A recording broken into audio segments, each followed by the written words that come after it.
I'm led to believe there's going to be a new Silent Hill film this Yeah, October, Derek. with this director coming back, is Do you have he's plans? coming. I want to go I, see it. let's go. Let's do it. Yes. Can you imagine if on the podcast, everyone he rejected me, he's like, oh, I'll let you Uh, know. I'll see what I'm doing that day.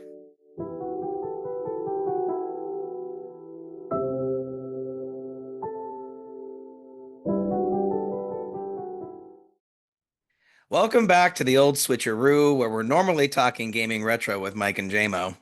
I'm not Mike. But I'm Jaymo. In this special Screen Time episode, we're taking a break from our usual quest to research and review every game in the Nintendo Classics library to bring you our hot takes on the 2026 Christophe Gans horror film Return to Silent Hill. If you like what you hear, don't forget to like and subscribe and follow and give us your thoughts in the comments below. Joining me once again is good friend of the show, Derrick McDuff from the Underrated Movie Podcast. Derrick, I am so excited to talk to you about a surreal, oppressive, nightmarish world that's fictional. How did it finally feel seeing this movie after so very long? Yeah, it was one of those things where we're like, is this ever going to happen? Is this just an internet rumor? Does this movie actually exist? It felt Right. good. Yeah, it felt like there was closure, Yes, you know, exactly. It's in a like, movie all okay. about closure. Right. It was like when Avatar 2 finally came out, and you're like, James Cameron's been making this thing for 14 years or whatever. Does this exist? Or like the New Mutants, you're like, is this thing ever gonna show up? And finally, we got these movies. Yeah, fine. And I like New Mutants. And I won't get into how I thought about this movie, but it's somewhat similar. So Derrick, you were kind enough to invite me onto your show for the 2024 Halloween episode in which we both gushed over the 2006 Silent Hill film that kicked off this franchise. I was audacious enough to ask you to see the next film in the series with me if it ever gets released. We went last night, Universal Cinema at City Walk. What a beautiful theater, huh? Right. That theater was so cool. I was geeking out looking at it. They have a lot of, like props and like costumes and stuff like that. There's like a whole almost food court. There's like an upstairs bar that has like exclusive like drinks that you can only get there, like there's like I got the Jurassic waters. So it was the vibes were pretty on point there. Yeah, and we had a great time next door at Margaritaville. We held off talking about the movie afterwards to save it for the pod, hmm but we did run into this silent Return to Silent Hill standee outside, and a couple of strangers were nice enough to take our picture. And I had this photo experiment of let's make a face to reflect how we feel about the movie, but don't look at it until we're recording. So Derek is sending me the photo right now, and we're gonna look at it together for the first time because I don't know how Derek feels about this movie. And it And is oh man, we almost look like the sock and Buskin masks, like the happy one and the sad one. Like, oh man, you look like a sad boy, Derek. see, I was not sure what you were doing. I had a feeling you liked the movie. I didn't hate it. I was trying to do a meh kind of face, Okay. just kind of like, yeah, it was whatever kind of face. Well, let's get into the details of it here. We're going to be talking about Return to Silent Hill, starring Jeremy Irvine and Hannah Emily Anderson, released in theaters worldwide 2026. As described on IMDb.com, when a man receives a mysterious letter from his lost love, he is drawn to Silent Hill, a once familiar town, now consumed by darkness. So let's take a quick look at the poster, since it's sometimes people's first impressions. You have this very color muted, almost grayscale image of James, your protagonist, walking past the iconic Welcome to Silent Hill sign while the movie's title and specs float in the fog above. Derek, how do you feel about this poster, and especially compared to other Silent Hill posters? Yeah, I like it. It feels like it calls back to that original 2006 Silent Hill poster quite a bit. Like it feels really reminiscent of that. It's understated. It's interesting. It kind of draws you in. I love how washed out it is, but then you have the color of the title Return to Silent Hill in the red. It makes it stand out so much more. So I like this a lot, the poster. Yeah, and it is kind of like you can tell, like, oh, you didn't really get any big names because your lead actor isn't even, I mean, the name is tiny on there and facing Yeah. away. So I think it kind of sets your expectations for what this movie is gonna be. So it was distributed by Cineverse with a budget of $23 million, which is like less than half of the original movie, but 3 million more than Revelation. Now, granted, that was 20 million, back when Revelation came out. So adjusted for inflation. Right. Yeah, that was a Um, 2012 movie. Right, exactly. Yeah. It was directed and written by Christophe Gans. And it was based heavily on the events of the 2001 PS2 horror game of the Silent Hill 2. Gans first mentioned working on a film adaptation in November of 2006, after the modest success of the first entry in the franchise. But according to a 2020 interview with Allociné, Gans pulled out of that project to stay quote unquote true to his principles when it became clear the studios wanted to make a Resident Evil style action blockbuster, and he was Mhm. uninterested in that. But Derek, you're a Resident Evil boy. You're not really a Silent Hill boy. I'm a Resident Evil Game Boy, not a Game Boy, but That like sounds confusing, yeah. yes. But quite like the Resident Evil games. I quite dislike Paul Wes Anderson's Paul W. S. Anderson. There's too many Anderson Yeah, I was directors. gonna say, Wes Uh, Anderson, Resident Evil, I would watch the shit out Paul, of that. not Paul Thomas Anderson, not Wes Anderson, but Paul W. S. Anderson. Yes. I don't like his series of Resident Evil movies, and I do feel like Silent Hill Revelations 3D, which we also covered on the Patreon when I did my whole 3D thing. Check it Uh, out. yep, is very much in that style of the video game movies of that era of the, you know, uh, Paul W. S. Anderson ones. Yeah, totally. And so in that same interview, Gans announced that he had finished storyboards for Return to Silent Hill after being inspired by PT, the playable teaser for the infamously canceled Silent Hills, an entry in the horror franchise that would have been directed by Hideo Kojima, Guillermo del Toro, and starring Norman Reedus as the player character. Did you ever check this out? I did not. I mean, I think you mentioned it to me when we were on one of those two podcasts we were on, but I never got a chance to check it out. Yeah, it's really cool. I mean, just the creative team of Hideo Kojima, he makes the Metal Gear Solid games. Hmm. Guillermo del Toro, right? You're Yeah. intimately familiar with him. Yes. And then Norman Reedus starring as the main character. Like this, they were cooking. Hmm. And there was creative differences, aka Kojima just wasn't treated very well. That's how it Hmm. seems to be. Most He people was side with like, him. I want 30-minute cutscenes. I mean, he can have them. Yeah. Well, Eric, apparently not in this one. I guess not. I guess, but you got Norman Reedus, put him on the Yeah. screen for a while. So before we go into the joy pros and joy cons of each section of the movie, what was your overall impression of Return to Silent Hill? My so it's interesting because we talked about the long road to this movie getting, made and getting released, and it clearly, so Christoph Gans makes the first one. He makes it with Roger Avery, who's the writer. He drops out of the second one, like you mentioned, and then, those were actual studio films, but I think he's never let go of like I want to make another Silent Hill movie, and it just gestated for years and became this passion project.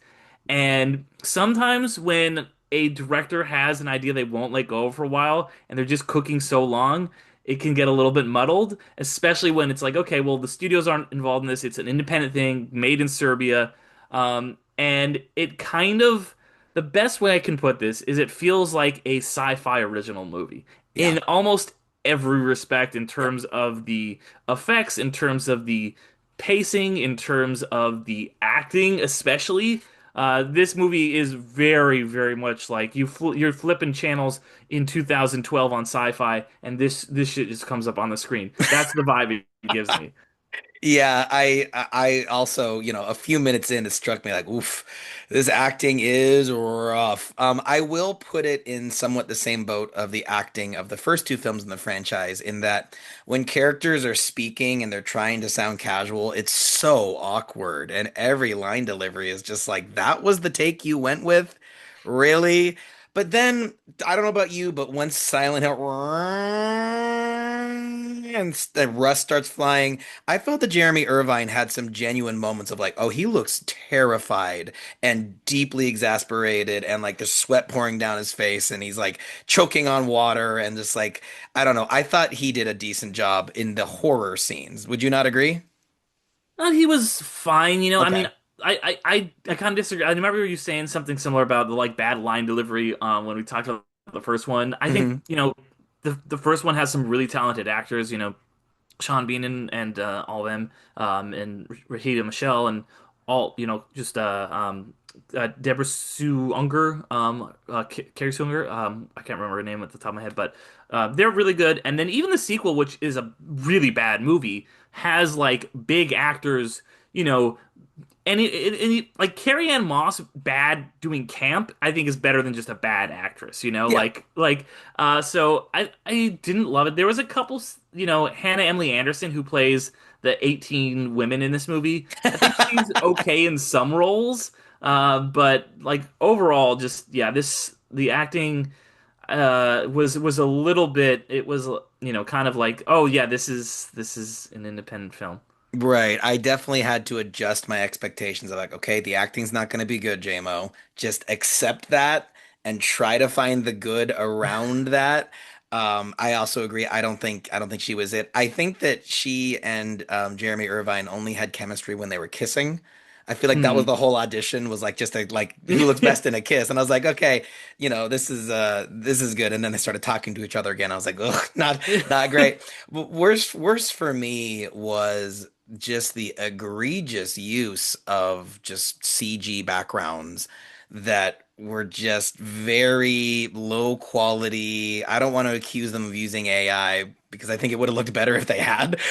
Um, but it was just there's so many shots of him like walking through a town and you're like they did not film any of this on location. Did you notice that a lot that like everything behind him was always very cutscene looking? Yeah, and it had a very digital glossy look. And one of the things I brought up in that episode that I really like about the first one is that a lot of that film is shot on film. So it gives us this grainy, very spooky, lived-in feel that it feels very appropriate. They do shoot a lot of the dark stuff on digital, and now, of course, unless you're Chris Nolan, nobody's shooting on film these days. But still, it was like such a notable difference. I think there's still some films that like Jurassic Park movies are shot on film because they wanted to keep the same aesthetic from the original trilogy. But yeah, you can really tell that this is uh, a lot of not shot on location, shot digitally, a lot of digital, very digital effects. Not a lot of practical stuff. And it felt in contrast with a lot of the look and feel of the movie that made the first one so spooky scary. Yeah, you and I have talked about how great the return Welcome to Silent Hill sign is. Great sign, great mood Hmm. setting, and they didn't even build one of those. Like even that was a CG, and I was like, "Ah, come on. Yeah, Like go to Home Depot, get some paint and so you know what I mean? yeah, yeah. Make the effort, guys. Come on." Okay, so let's go over the joy pros and joy cons of each section of the movie. We're going to walk through the Wikipedia plot summary. So Wait, this movie had a plot? Yeah, okay. All right, calm there. Calm down there. I'm gonna fight you on this one. Full spoilers from here on out. Some time ago, artist James Sunderland has a chance meeting with Mary Crane as she is leaving her hometown of Silent Hill. When he inadvertently causes her to miss a bus, she decides to go back. James offers her a ride and they spark a romance, eventually moving in together in Silent Hill. In the present day, James has moved away and become an alcoholic following the end of his relationship with Mary, and is in contact with a psychologist who is concerned about his mental well-being. He receives a letter from Mary beckoning him back to Silent Hill, and he hastily returns. He discovers the town is covered in fog and falling ash and has been almost entirely abandoned due to an unspecified illness that has killed many. He meets a woman named Angela and is later attacked by a monstrous entity. Any takeaways from the start of the movie, Derek? Yeah, it's the start of the movie is very disorienting. Yeah. But I mean, I feel like that's what it's going for. Mhm. The characters, I will say, as they're introduced here, don't feel so much like characters as they do like cardboard cutouts. And I think a big part of the reason of that is that while Christophe Gans returned, from that original film, Roger Avery did not. I think that Avery is what made those characters in the 2006 Hill film so memorable. Like he won a Oscar for his screenplay of Pulp Fiction. Pulp Fiction has some very very notable characters. So I think that part was missing, and I was thinking a lot of the 28 day or 20 years later films, which also were like, okay, this is a horror franchise from the early 2000s that got a sequel where none of the creative team was involved, and now the creators are coming back to like make a third film years later. The difference, like I said, though, is that both writer and director come back for that film to collaborate once again, whereas here you just have half of the team, and I feel like you do still have the half of it where there's the spooky vibes, there's the disorienting nature. That is all still here, and that all still works for me. But you're missing the things that tie it all together that make the character so strong. Yeah, I could see that. A big theme, I think, of our discussion tonight is going to be that Silent Hill 2 is my favorite horror game of all time. I know the story backwards and forwards. I know all of these characters. And so I think for me, it was enabling me to appreciate things a bit more because I kind of saw where they were attempting. Mm, And my nostalgia brain and love for that game was kind of giving a little bit of like half credit for the attempt because I knew the idea is really cool. So like for example, the psychologist, an interesting part of this movie is that your protagonist is getting cell phone calls from his therapist. And she is this unnamed character who is always on screen, and it's kind of like she's viewed through almost like a diamond prism. So like the view of her is always very disorienting. You never really get a clear picture of her. But it's like a callback to one of my favorite Silent Hill games on the Wii called Shattered Memories. Are you familiar? I've heard of it, but I don't know much about it. Really, really cool twist in this game is that it has a narrator and it's a psychologist. And in between levels, it talks to you, the player, and it gives you like Rorschach tests and it gives you Mm, like really unsettling questions. And based on how you answer those questions, the Silent Hill world in game will change.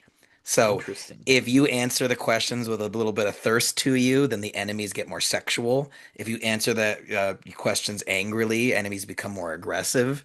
It's a really cool thing where it's like establishing that the protagonists are mentally troubled and that's coloring your perception of this world. And so, we will see that later on in the plot. But the moment I saw this ongoing conversation with the therapist, I was like, oh, that's neat. Like I think Christophe Gans, like, he's a noted fan of the franchise. Yeah. And so I think he totally played that one. Yeah, and I will say that's another example of like I don't think that those scenes were incredibly well written, but I think they were very well shot. Like for example, like when we first meet that character, as you mentioned, you're kind of like looking at her through like the bottom of her glass table, so it's kind of like viewing her through this prism, and that's whenever she's only speaking to James on the phone there, she's basically just being a foil to him. And the moment when we start to see things from her perspective, when she's not just the voice or like the person on the other end of the phone, when she's actually doing some things, taking some agency, the perspective shifts. We're not seeing her from under the glass table anymore. We're seeing her dead on. So now she's not just like being viewed through this prism through James's point of view. Now we're seeing her clearly. Yeah, and she'll show up later in the movie, and what I thought was a kind of an interesting kind of mid-movie twist. Any love for the attack of the armless monster, the straitjacket monster? Because that was something from the original movie. That was the very first monster that Rose encountered. And in this one, you see that it's like its acid spit just completely dissolved like a poor homeless man. And but I don't know. But also though, I'm like, man, those look real CG. They did look real CG. I mean, I do appreciate that he used dancers, like to portray those characters. I think dancers with like their hands tied behind their backs, and then I think just put a big CG overlay on them or whatever. Yeah. But I did think they were unnerving. They were disturbing. There was a lot of disturbing imagery in this, obviously pulled right out of the games. And when we first see them, I was kind of like, whoa, these are creepy, especially when they melt that homeless guy. I was Yeah. just like, all right, we're not messing around. I didn't necessarily feel like James was in any danger at any point when those were happening, but I still felt like the imagery was very striking. Yeah, and it's something I love too is also a fan of the games. A mechanic in the games that you always find a radio, and the radio will turn to static when a monster nears. Oh, I could tell even without playing the games, I was like, that is some shit 100% from the games. Like, there is Right. no way that like, oh, the monsters are near, the radio static is happening. I was like, okay, well, that's the most video game thing I've ever seen. Yeah, it's super video game, but also they did a little extra thing with it because there's like this classical music coming out of the radio, and we'll find Hmm. out why later in the film. So let's get a little further in here. The town transforms into a twisted nightmare version of itself, and James is forced to flee to Woodside apartment building where he and Mary once lived. Inside, he meets a violent and mentally unstable man named Eddie and a young girl named Laura. James learns that Mary was taken to Brookhaven Hospital and then encounters a ghoulish figure known as Pyramid Head, who frightens Eddie away. After a tense encounter, James wakes up back in the real Silent Hill, where he again encounters Angela and Laura. Laura claims that she knew Mary, and James soon meets a woman named Maria who looks almost exactly like Mary and offers to take him to Brookhaven. Along the way, James recalls several memories of learning that Mary was involved in a cult operating in Silent Hill that was founded by her father. After seeing her being drugged and taking part in an arcane ritual, he and Mary broke up and he left Silent Hill. So this is where they divert wildly from the plot of the games. Okay. In Silent Hill 2, there is no overarching Mary was actually involved in demons. It was just purely a reflection of James's personal misery, and she's dying from an unknown illness in the game. Okay. And they decide here to tie it to some weird cult ritual. I think this was one of the bigger misses of the movie. How did you take this whole thing? I didn't mind it, not having that, protective like ideal of the game. I thought it was a way to bring back to like, oh, there's spooky like cult stuff happening here in Silent Hill. That was such a big part of Silent Hill 2006. So I thought that it worked and it made sense that it's a way for us to get the cult and for to get all the stuff that was going on behind the scenes in Silent Hill that we would not have otherwise in like, an hour and 40-minute movie had a chance to do. Yeah, I guess so. I think my problem with it is that I never fully understood what ritual was taking place because like she's in a basement with all these cultists and they make her drink something and then they drink her blood? Is that what's going on? I mean, I understood what was happening with that about as much as I understood anything else that was happening with this Okay. movie, so not at all. Got it. But like, I mean, I don't know. I also don't know if this is a movie you should see sober because like there's like there's some lines where it's like leading up to this, there's a flashback of the cult just meeting in Mary's apartment. And James is like, "What are those weirdos doing back here?" And she's like, "I don't know. They just stopped by." And he's like, "20 people just stopped by," you know? And it's Yeah, like, which and I it's think was supposed to be funny. Like the whole theater laughed. I yeah. thought that was supposed to be, a laugh line, and if it worked either way. Yeah, and I also kind of popped off when like she has the little throne to her dad, and it's like the same demonology symbol we've seen from the other movies. Mhm. Like I don't mind that. I just feel like how exactly the cult was killing her. It says, oh, they've been poisoning her for years. We're gonna find that out in the next scene. But I didn't really understand what she was exactly being poisoned with. And also, there's a scene where James is up against one of the barriers that's keeping him from leaving the town. And there's like radiation symbols, like biohazard Mhm. symbols. And I'm like, what are they implying here? Because it used to always just be like it was the fires that were started, Right. when in the Silent Hill movie universe. But I think this is also supposed to be like a reboot. Right. Like I think the thing is it's kind of like maybe it's connected to Silent Hill 1 and 2, or maybe it's like it doesn't have to be. And the plot of this movie is so, nebulous that I think it really kind of doesn't matter. That is one of the things I like about the '06 one is that the I will say that the cult stuff in that feels so much more meaningful and like, it is the themes of it tie into the script. Like whenever the cult stuff is happening, it's because it is so tied into what the movie is trying to tell you. Whereas here it just feels like it's because it's in Silent Hill you need to have some cult stuff.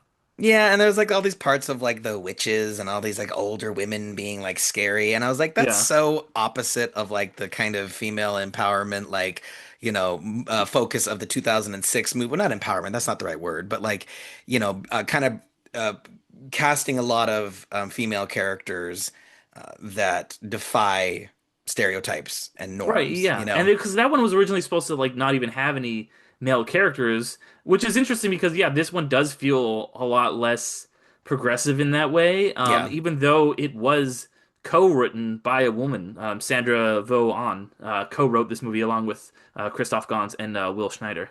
yeah.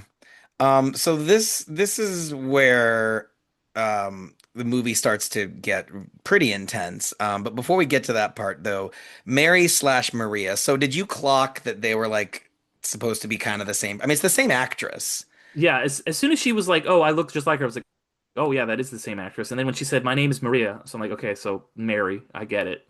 right? But like, I felt like it was a pretty terrible wig, and It was a bad wig. I think they made a pretty big mistake in that they like Not the worst fake hair that you see in this movie, but Who's the worst? The his beard, his fake beard that shows up later, is one of the worst things I've Oh, ever seen in my life. I was too along for the ride. I didn't Oh, even notice. it's rough, and I've seen some memes and stuff about it too. Like it is people are roasting it. It is Spirit Halloween level fake beard. It's like Uh, it was a beard that I would have made when I took theatrical makeup in college and got a C. yeah, I get it. Um, Eddie, a strange character because in the game, you meet all these different people and they are each going through their own turmoil. And Eddie's was he was horrendously bullied for being a large young man, and he takes all of that anger and he lashes out at people violently for it. Angela, so we're going to be discussing some pretty heavy stuff here, but like Angela in the games is a victim of sexual abuse, and that's like the trauma that she's dealing with. And then you have James, right? So like all these different characters are gathering in Silent Hill because trauma draws them here to this place where they're kind of tortured, and in some levels they're looking for something cathartic so they can move past whatever horrible thing has happened. But this movie, they put Eddie in the movie, but he's only there for a single scene, and you never see him again. And it kind of felt like, why did you bother writing and casting that character? You didn't do anything with it. Yeah, I was like, oh, so is he gonna come back? And it's like, no. I'm like, well, what was the point of that guy? Like, it just felt like we got to put this guy in the movie because he's in the game. We got to have Right. put him in here, But you he know. doesn't look like anything like that in the game. But Mm. it is kind of a similar sort of like, oh, I love this because, this is paradise. All the normies are gone. Mm. Like a lot of this movie, that was a missed opportunity. Shortly after arriving at the hospital, Maria discovers an audio tape explaining that Mary was poisoned. The hospital transforms into a nightmarish version of itself, and Maria is horribly wounded by monstrous nurses. Any love for the monster nurse attack in this movie? You know what? It was more subtle than the last time there was sexy nurse With the jungle porn gymming. sounds? Yeah, like I think the way you put it was sexy nurse jungle gymming. Like, Yeah. yeah, so it was a little more restrained than that. But yeah, I mean it's fine. It's iconic imagery from the games like Pyramid Head or anything else. Yeah, and like I said in our previous episodes together, it does make more sense in this story because I don't know if you picked up on it, but like James is supposed to be sexually frustrated Mm. by his wife being so sick and by leaving her, and like the nurses being so sexualized and so aggressive and so faceless is a manifestation of James's sexual frustration. And it's interesting because in this movie they kind of clamber towards them, and James is in an elevator trying to hold them off, and one slips past him and stabs Maria. I thought pretty brutally. Yeah. And I liked that scene because melee combat is a big part of the Silent Hill franchise. So I just love seeing James going in swinging because that's very much a part of the games. Uh, so And they were in a hospital, so it made sense that there were nurses there. I will yeah, say, they didn't just kind of show up because they needed nurses. Like they needed to put the spooky nurses somewhere. Like if you're gonna have the spooky nurses somewhere, put them in the hospital. put him in Makes the sense to me. hospital. Exactly. Yeah, it'd be weirder in the school. Right. Um, I'm gonna have a bone to pick with the Wikipedia summary. It says James is forced to abandon the injured Maria. Not really. He kind of just He just kind of f's off. He's just kind of like, here's some guys. I'll see you later. We just yeah. made out, but I don't like you anymore. But I sort of liked how detached the characters were from common sense or like empathy with each other. It made it feel very surreal and dreamlike and kind of like, what is going on here?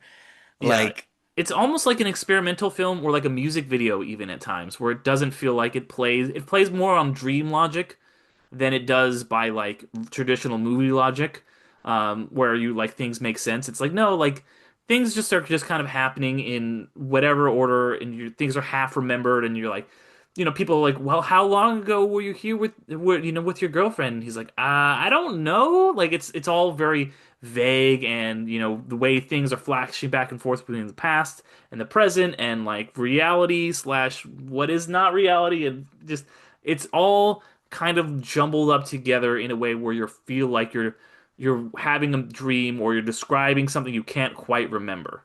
yeah, and it's then after that attack that James finds the giant insect version of Mary, which felt like a weird callback to the second Silent Hill movie. There's a big bug in the second Silent Hill movie that like tears its own head off and is Hmm. clamoring at them. And I even turned to you and said, "Oh my God, that thing is back from the second movie." Hmm. It's very weird. It feels very like you said, sci-fi original movie, like, Hmm. oh, generic big spooky bug. You're right. I did find it surprising and interesting though that so are you familiar with the legacy of the Silent Hill 2 trailer back in like 2000s, early No. odds? It shocked the gaming world and all gaming journalists because it depicted a scene of Pyramid Head in what appeared to be committing sexual violence against one of the other monsters. And everyone was like, "Oh my God, I have never seen something. This is your Hmm. advertising. Like, are you even allowed to put this in a game?" And it got Hmm. this whole conversation going about games as art and what is pushing the limits. And so the movie has that version of the scene. In the actual release of the game, it is toned down somewhat, but it still is pretty kind of clear what you're supposed to be Hmm. imagining when Yeah. James is in the closet looking through. And in this one, Pyramid Head slams the big bug onto the table and he's like punching it into the table, but their positioning is very sexual. And the bug, I'm not trying to be crude, but the bug has like a very feminine like ass in I was this gonna say, shot. did they need to make this like creepy monster so caked up? Like, I'm like, why would it felt like a little much. Right, but I think it was trying to make you uncomfortable, and I think it Yeah. kind of succeeded in that regard. So then James suddenly awakes in a hospital where a psychologist explains that Mary died shortly after their breakup and he has become delusional and obsessed with saving her. The hospital transforms back into Brookhaven and James is able to deduce that Maria isn't real, but is actually a doppelganger of Mary. He finds himself in a gallery made up of dozens of paintings of Mary and declares that he doesn't need Maria anymore. Pyramid Head suddenly appears behind Maria and kills her. James briefly sees a version of himself under Pyramid Head's mask. So Pyramid Head has been for you a strictly horror movie villain. Yes. And what did you think of the Pyramid Head kill? And what did you think of James being inside the helmet? It felt very like Luke Skywalker goes on Dagobah to fight Darth Vader, and then he busts open the Darth Vader, and it's him. He was the monster all along. Can you believe it? Yeah, it's good. Like it felt like, oh yeah, like, and then there's the scene a few bits later where he's like painting himself, and he draws like kind of a pyramid head design over him, and it's like, oh, so like you live long enough to be like you either die a hero, or you live long enough to see yourself become the pyramid head, you know? So you didn't you rolled your eyes pretty hard. I did a little bit. It wasn't like rolled my eyes, but I was like, yeah, that's kind of to be expected. Like I don't think like it was that interesting or saying anything revolutionary. I was like, yeah, that's kind of old hat. So this the second game very much I mean it kind of just directly states it that Pyramid Head is there to punish James because James feels guilty. And the climax of that game is that James deciding, I don't need you anymore. I'm done punishing myself. And it's cool because it's a boss fight against two pyramid heads, and they kill themselves. Once James reaches that conclusion, the fight ends on its own, which is rare for like a horror game, Right? right? Yeah. And then Silent Hill Homecoming had one of the possible endings, one of the bad endings, where if you don't save certain characters or you kill certain human characters when you could have shown them mercy, the bad ending is demons lowering each side of the pyramid and then closing it around your head. And Mm. that is the canonical, idea that you can become a pyramid head. So I didn't hate it just because I was kind of prepared for the stupidity of it. But I'm Derek, look, we had a little date night. Okay. You know, I'm a cheap date. Okay. I'm a cheap date. Give me some Margaritaville. Give me a The schlocky cheeseburger in horror movie. paradise. Cheeseburger in Paradise. So there's a scene earlier where James is looking through a hole in the wall and watching a horrible monster thing. And it's like just his eye. And then you also get that shot of just his eye through the chink in Pyramid Head's Mm, armor. yeah, And so I yeah. was like, there's some kind of I think Christophe Gans is a good filmmaker that didn't necessarily make a good film here, but there's flashes of something. Right. Like I said, I think when he's working with, and I will say that probably the same thing about Danny Boyle and his collaboration with Alex Garland is that they are impressive directors who can make really visually stunning stuff, but they need a good script. And I don't think he had a good script. Obviously, he didn't have a very big budget. He might not have had access to the level of acting talent that he had in some of the other films. And I think about this movie in a way I'm like, I wonder how, for me, when Detective Pikachu came out, I was like, oh my God, this is all this incredible stuff, like all this stuff that I've grown up my whole life being like, this is so cool seeing all this stuff. And I wonder if like somebody hadn't had that same nostalgia for the Pokemon franchise, if they would have liked the movie, they've been like, yeah, there was some cool like battles and stuff happening, but whatever, you know? And in the way that like now this is how I'm approaching Silent Hill was like I don't have any like interest in or lore for Silent Hill other than the movies that I've seen, one of which I liked, one of which I didn't. And even the first film, I kind of didn't love it on the first watch. I think like a lot of people, it took me a while to roll around to it. It's a movie that like was very disrespected in its time and now is kind of seen as like maybe like the first good video game movie. But so I just wonder how it hits different between the two of us because you having all this no nostalgia and knowing about the lore and stuff and me just being like this is just a scary movie and that's it. Yeah, and I realized I skipped over his first encounter with the oh no, I didn't skip over it, never mind.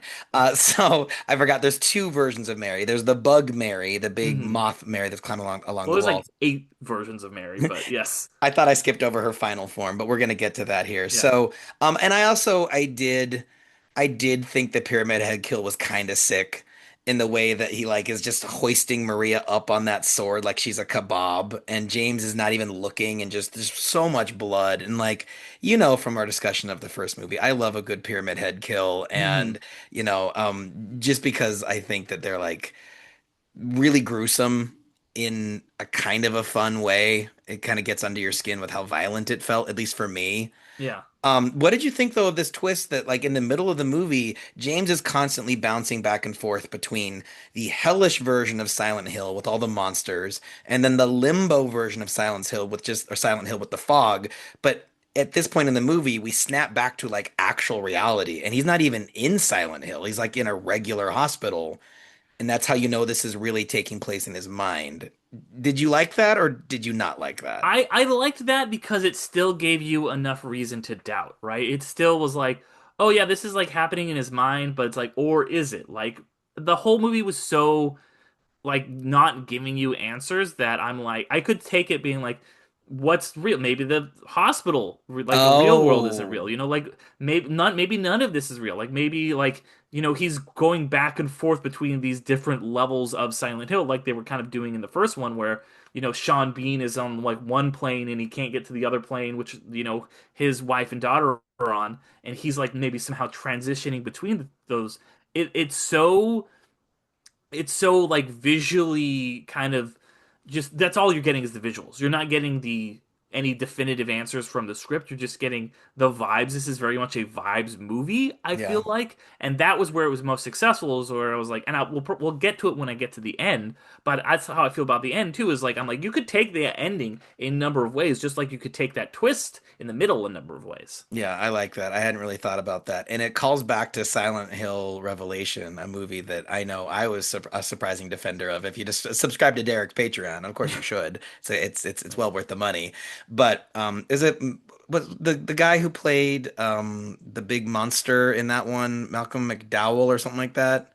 How do you know what I'm Oh, talking about? yeah, Malcolm, is he in that? I can't even remember because I remember Carrie-Anne Moss is like the Yeah, bad guy in and he's like the one who's all blind and like in the basement and went mad. oh yeah, that was I totally spaced that was Malcolm McDowell. Like he's so good, and that's another like good actor just doing a big bad camp performance. But so my favorite line of his in that pretty awful movie is he said, "There are many Silent Hills. Are you sure you're in the right one?" And I Mm, love that. It's like establishing that this is James's Silent Hill. And we all have a Silent Hill waiting for us if we go down a dark enough path. And that I think is really interesting. right. Which Yeah. which I'll say, which is why I also am like, well, I don't know if I didn't really take this as a reboot as like this is just another Silent Hill because it doesn't make sense chronologically with those other two films, but this is his Silent Hill. Like for like and my whole thing is like, well, when somebody comes to Silent Hill, whatever point in their life, it's going to be different for them. It's going to be like it doesn't make you. I think you can't think of it in terms of like real world chronology that makes sense because Silent Hill, there are many Silent Hills. It doesn't make sense in a way of just like, oh yeah, this has existed and the fire happened this year. It's like no, it happened this way for James. It happened differently for Sean Bean. It happened differently for Malcolm McDowell. You know. 100%, 100%. So let's wrap it up here. James awakens outside of the Lakeview Hotel, which he and Mary used to frequent. Inside, he encounters Laura, who explains that she, Maria, and Angela are all figments of James's imagination based on different aspects of Mary's personality. James also sees a vision of Angela being attacked and enveloped by a ferocious monster resembling Mary's father. James makes it to the roof of the Lakeview Hotel, where he has a final flashback. James recalls that he returned to Silent Hill several months prior to find Mary dying of a prolonged illness caused by the cult drugging her. James smothers her to death in a mercy killing to end her suffering, and a moth-like version of Mary appears before James, and he apologizes to her, which causes her to transform back into Mary's human body. James places her corpse in his car and drives off a pier in apparent suicide. He suddenly wakes up in the moment where he and Mary met and relives their first encounter, but this time he chooses not to take her back to Silent Hill, instead driving away. Um, so a lot to unpack there. Yeah. First of all, what did you think of the twist that all the women we've been seeing are just different parts of his memories of Mary? Yeah, I thought that was interesting. It was a way to tackle the like the idea of this guy coming back for, his love, and it's just, is he in love with her or is he in love with like the ideal of her, the ideal version of her, and you get the different versions of her where you like first meet her and she's like carrying those bags to the river, and then you see her later and it's just like the kind of the sexy goth girl version of her with the bad wig, and then you get like all these and then you get the spooky monster like you get all these different interpretations, and it's like okay, maybe none of these are really her, maybe these are all just his like his interpretation of his memories of her, and then when he finally remembers like oh that he was the one who killed her, Mercy killed her, and like he kind of is able to reckon with her actual spirit, at least that's my interpretation of it. Yeah, and I think that it is interesting. That's one of the reasons why I think that I'm a defender of this movie is that again, it doesn't really work. Nothing is particularly like they didn't really nail anything. But this idea of different aspects of a person you really love, because when you really love someone they can be the sexiest person in the world, they can drive you incredibly angry, you can want to protect them, and so all these different women he's encountering and them all being married to him in different ways. Now fans are upset because Angela and Laura are kind of fan favorite characters, and so they Mm. didn't like the sort of erasure of them and saying, well, I was Mary the whole time. And there was a big, and this was an unintentional for sure laugh when they were like, "Do you remember her name? Her full name? It's Mary Angela Elizabeth Josephine." Like they named all the characters or And they whatever. show like a CG tombstone. Yeah. Like it's just like, oof.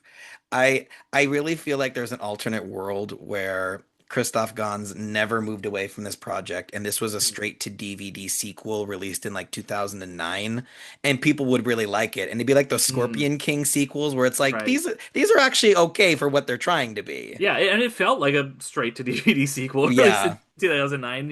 I almost wonder if a theatrical release was a mistake and they should have just went straight to streaming with this. Right, Just because it had such a long, weird road where, we talked about this movie, like, we're like, when is it going to come out? Because it was supposed to come out in 2025.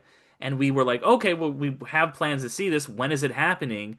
Because it had been shot over 2023 and 2024 in like 50 days.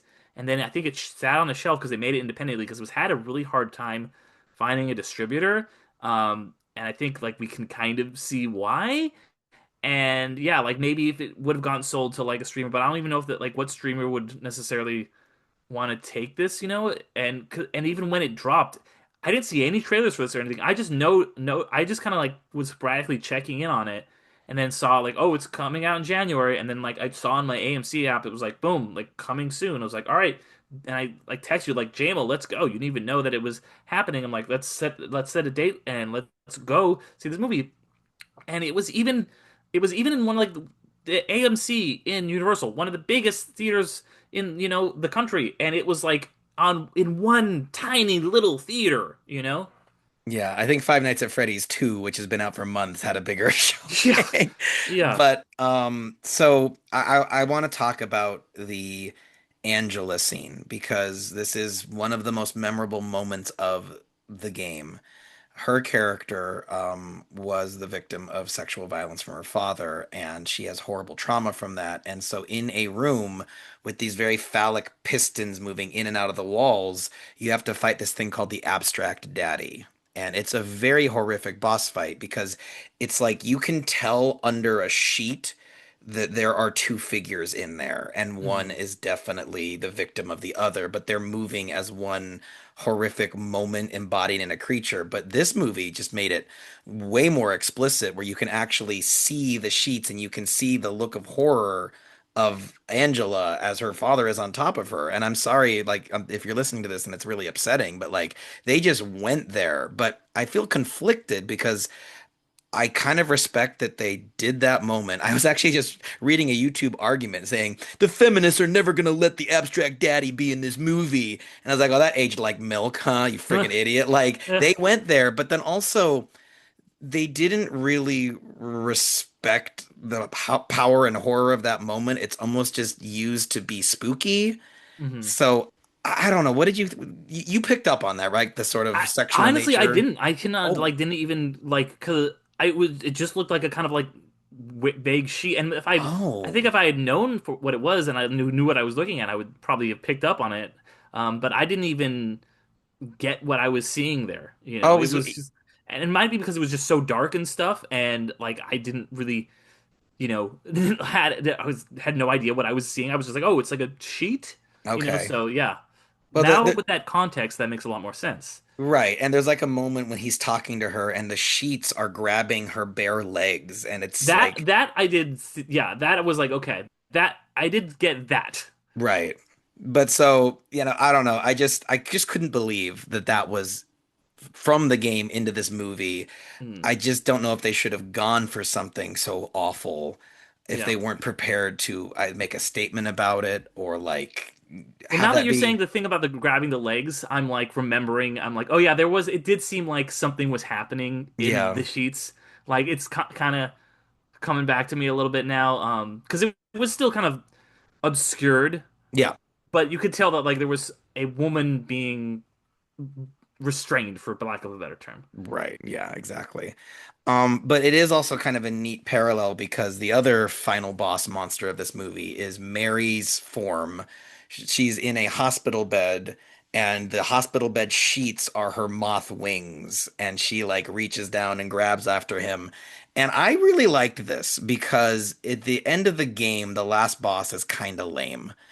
It's a really easy boss fight, and she's kind of just clattering around in what sort of looks like a hospital bed, but with every other monster being so imaginative, it just feels like a real shrug. And I like this moment because you're flashing back to the moment that James Mercy killed his wife, and this classical music we've been hearing from the radio this whole time was what was on the radio when he killed Mary. And Mm. there's all these horrible moths because a moth flew into the room right at the moment she died. And like the sheets, all the sheet monsters are because he smothered her and he feels really guilty about it. What kills me though is that in the game, it's not a mercy killing. He basically, I mean, it kind of is, and it kind of isn't. Like she's ready to die, but there's clearly a moment where she like is fighting him and he doesn't stop. Hmm. What did you think about that reveal that he's the one who killed Mary? Yeah, I mean, that was another thing where too I was like, this guy's clearly got some repressed trauma, like Yeah. where he's like not saying like he doesn't remember that she's dead, he doesn't remember how long it's been, and the fact that he was the one who mercy killed her made a lot of sense. That like that's why he repressed that memory of her being dead, and that's why he feels so guilty, and then him essentially after that committing suicide because of the guilt that he still feels. Uh, it made a lot of sense, and I think her that kind of quote unquote moth form that she takes also makes sense. Like you mentioned, the moth flies in, but there's a lot of other moth stuff that's in this movie. Like they will often flutter up on the windows. There's of course in one of her you know, appearances she has when she's got like the midriff, she's got the moth tattoo. In as Angela, I guess is that character? No, that's Maria. When she's Maria, so it felt like it was building up to that. It wasn't just out of nowhere. They had done the legwork to make that imagery pay off at the end. Yeah, and it's interesting because Silent Hill 2 has a number of endings, and there's a constant debate about what is the canonical ending. Mm, And my personal favorite is the one they went with here, which is James talking to the audience slash player, and it ends with his headlights of his car driving into the lake. And it's been confirmed with the director that like the car that you leave from the beginning of the game had Mary's body in it the whole time. And this whole game has been him dealing with what he's just done. mm, But I was very surprised at the twist ending, which is as he drowns in the lake, he wakes up again on the side of the road, and there is a you're aware that they've recently remade Silent Hill 2? yeah. So it does not change much in the story, but one of the biggest changes they make is that they have corpses of James throughout the game, and you are playing as James, Mm, finding your own corpse around Silent Hill. And this one is like its feet are sticking out of a dumpster, and this one's like up against the fence, and you're like, that why are there all these dead bodies of me? And I mm, guess there's these Polaroid collectibles. You can find 20 different Polaroids, and if you get them all and you look on the back of them, the message says you have been here for 2 decades. And so okay.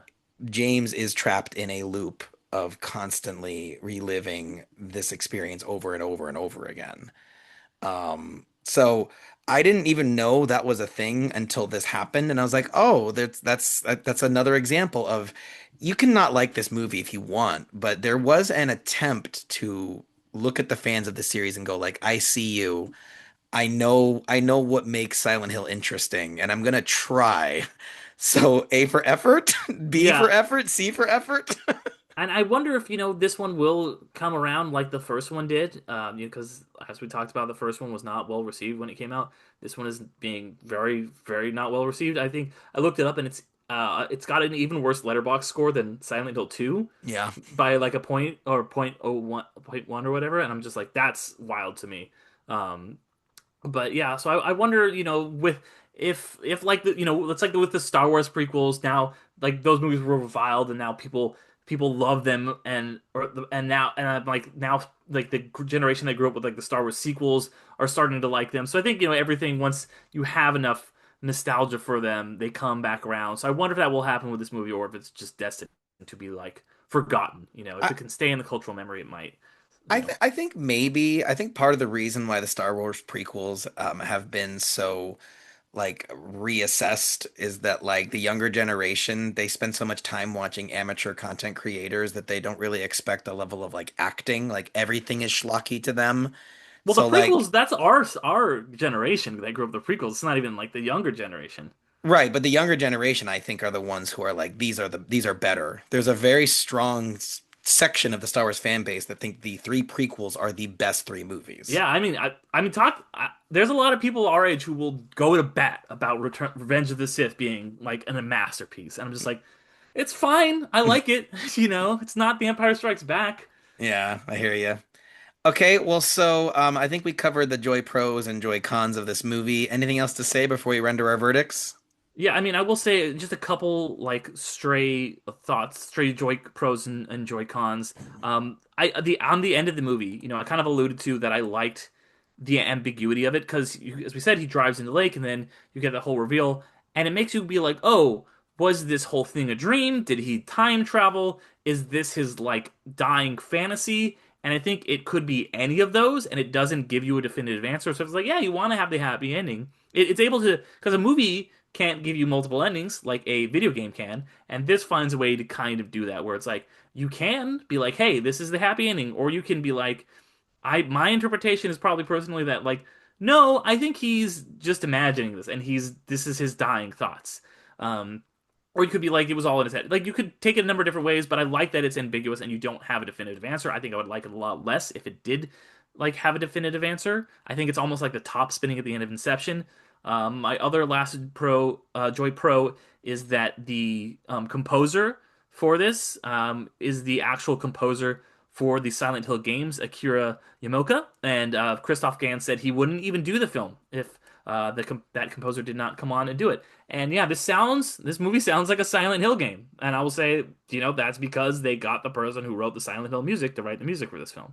Yeah, and not to embarrass you, but you had to run off to the bathroom, so you missed a lot of really cool credit sequence, like with that game music kicking in, and there was all these Mm. cool visuals. And I was like, oh man, Derek's missing the best part of the movie. It's the credits. Like, Yeah, that says a lot about the movie. The credits are the it's. best part of the movie. Can I revise that? You missed the most polished part of the movie, Okay, fair, which fair. was the credit sequence. Yes.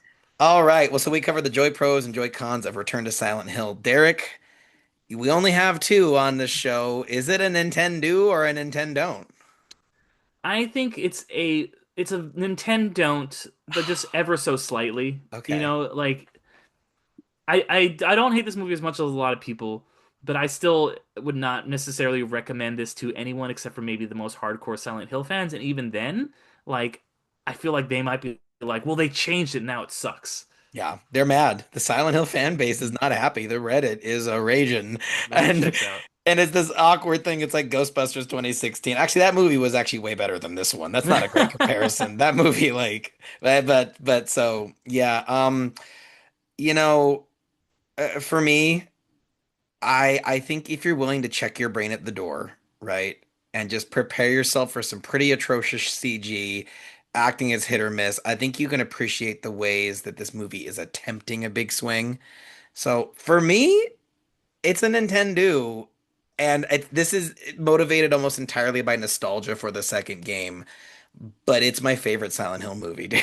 Like, I'm sorry. Really? It Wow. is. The It more than the is. first one. More than the first one because Wow. I feel like the first one meanders more, and this one had more of a laser focus. Like, we're gonna tell a story about this incredibly traumatized young man, and everything will connect to him. And I feel like the narrative sort of pulls away from the mother-daughter relationship too much in the first one. Again, not I like all three of these movies for different reasons. Yeah. But I'm just, and it ties back to what kind of Silent Hill game I like. There's two types. There's the lore heavy one and the psychological one. And I've always Mm, been a fan of the psychological.